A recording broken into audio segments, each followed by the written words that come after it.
everybody, I'm here today with a Honda CR-V brake hold demonstration. Now this is a very useful car feature and I just want to show you how it works in this video. Now I'm going to apologize in advance about the poor lighting.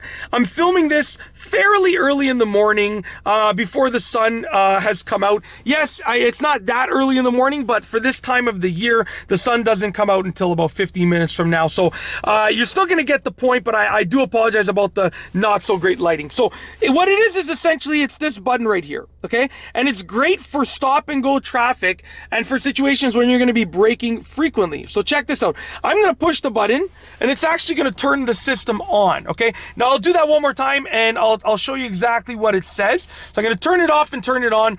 There's going to be a light here that says brake hold. The camera's not focusing, but there's a light here that says brake hold.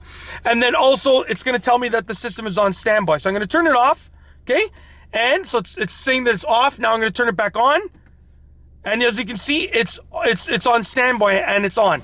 Now here's the thing, okay? Essentially, when this light illuminates, which is under the brake hold, this is actually a light that has an A. It looks like the parking brake light, but instead of a P, it has an A in it. So as you can see here, this is the parking brake light, and it has a P right there. The brake hold one has an A inside of those, inside of that circle and those brackets.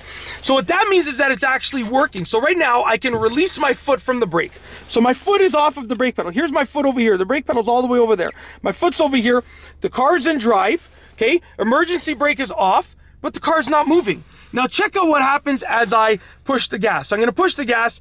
Keep an eye on that light down there, the bottom green one. As you can see, I push the gas. Okay. That light turned off immediately as I pushed the gas and I'm moving. Now I'm going to brake. I'm pushing the brake pedal. I'm just telling you what I'm doing. I'm pushing the brake pedal. Okay. And when the car gets to 0, the light turns on. Now the brakes are being held for me. So I release my foot from the brake pedal. The brakes are being held for me. I'm not going anywhere and the car's in drive. Crazy. When I'm ready to move again, I push the gas. And as you can see, that light turns off and I'm moving. Okay. What I'm going to do now, push the brakes once again. Just like that. When the car comes to a stop, that light turns on. I released my foot from the brake. My foot's all the way over here, okay? The car's not moving. So let's say, just from a practicality standpoint, you're driving. You're like, okay, I'm driving. Oh, I'm in traffic. I got to stop. Okay? So I come to complete stop. And now I can release my foot from the brake. I'm waiting in stop and go traffic. Okay, no problem. Ready to go? Push the gas pedal again. All right? Okay? Now, stop and go traffic again. Ready to come to complete stop, okay? Push the brake, and now I can release my foot from the brake pedal, okay? Ready to go again. Now, it's very useful. Even if you're at a red light, it's extremely useful. There is, however, one downside that I want to outline. Just a very simple downside, okay? When it is automatically being held down, the brake that is. So right now it's automatically being held down.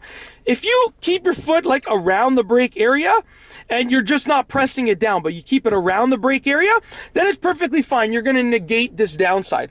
But if you're like, oh, I'm going to scratch my leg, oh, my foot's all the way over here, then if you're in an emergency situation, instead of just being able to go like this, boom, push the gas, you're going to have to go from here all the way and then find your gas pedal and then push it. So essentially, if you take your foot completely away from the brake pedal, completely away from the pedal area, then it can actually have a slight downside because it'll take you more time to react and get going in an emergency situation. However, on the other hand, if you actually just keep your foot and you keep it around the brake pedal area, you're just not pressing it down, then there really is no downside. It's a very useful feature.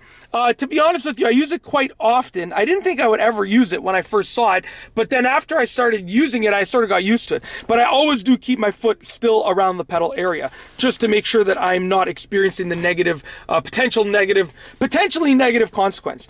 And that's it. If you like this video, please be sure to give it a thumbs up. Let me know what you think down below as a comment. And of course, be sure to subscribe for more great car and driving videos just like this one. And that's all I have for you today. Thanks for watching.